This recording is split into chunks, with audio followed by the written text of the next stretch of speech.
दरोगा previous year question जो कि 15/4/2018 को 1717 पोस्ट री एग्ज़ाम के लिए पूछा गया है। क्वेश्चन नंबर 4 को हम देखते हैं। जैसे निम्नलिखित में से किस सिख गुरु ने गुरुमुखी लिपि की शुरुआत की है?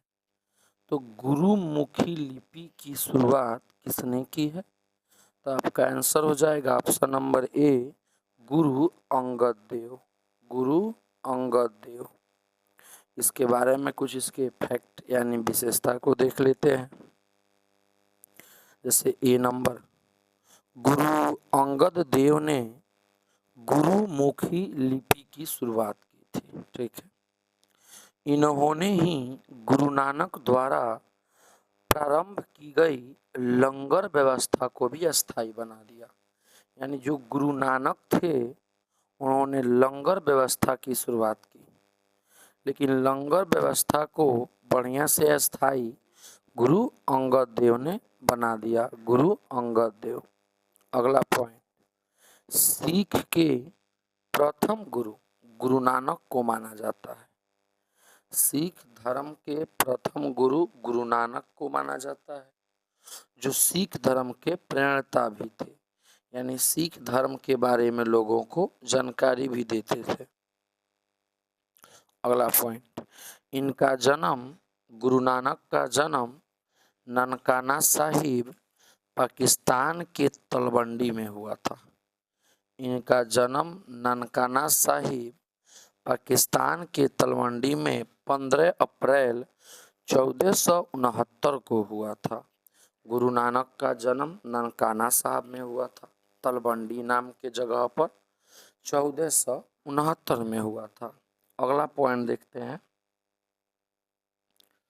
सिख धर्म के, देखिए प्रथम गुरु तो गुरु नानक थे और सिख धर्म के पांचवें गुरु जो है, पांचवें गुरु की उपाधि अर्जुन देव को दिया गया और इन्हें सच्चा बादशाह भी कहा गया।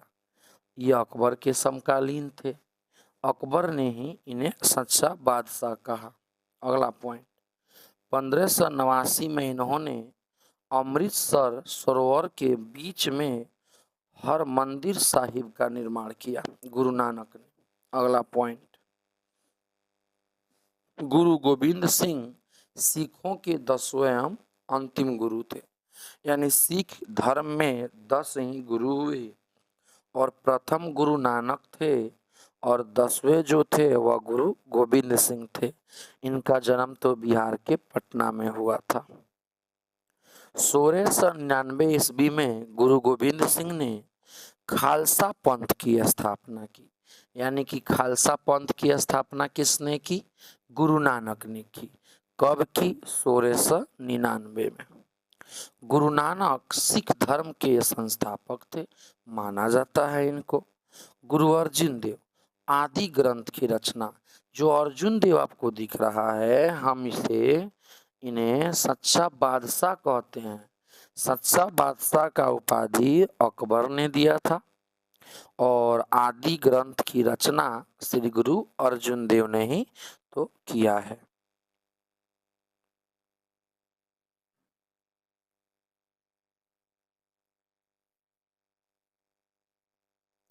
अगला क्वेश्चन देखते हैं, क्वेश्चन नंबर 6 क्या कहता है, देख रहे हैं।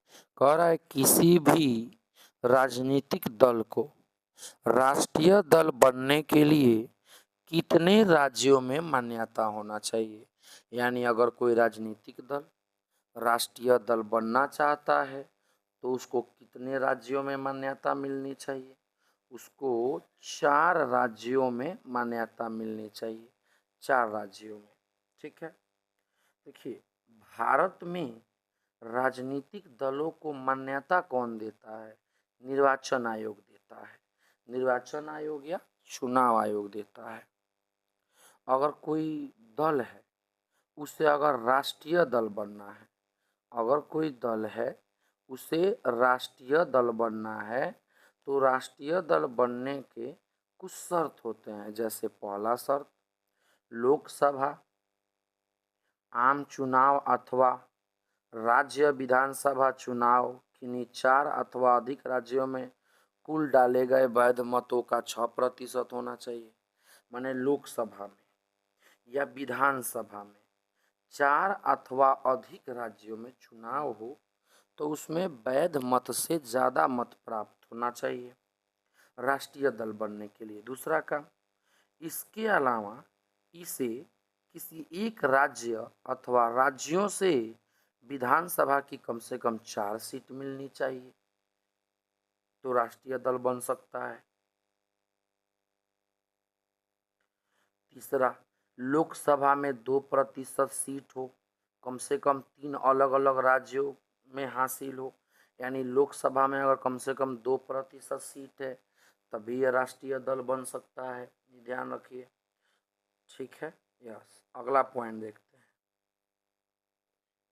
निर्वाचन आयोग एक अस्थायी संवैधानिक निकाय है। इसका वर्णन संविधान के भाग 15 अनुच्छेद 324 से 329 में किया गया है।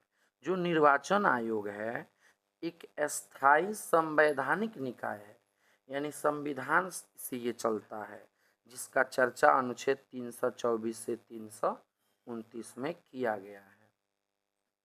हम नीचे कुछ दल तथा उनके चुनाव चिन्ह को देखेंगे, जैसे भारतीय जनता पार्टी, कमल, भारतीय राष्ट्रीय कांग्रेस, पंजा, भारतीय कम्युनिस्ट दल, हंसिया एवं बाली, राष्ट्रवादी कांग्रेस का घड़ी, बहुजन समाज पार्टी का हाथी, भारतीय कम्युनिस्ट पार्टी हंसिया हथौड़ा एवं तारा, तृणमूल कांग्रेस जोड़ा फूल, नेशनल पीपुल्स पार्टी पुस्तक, आम आदमी झाड़ू।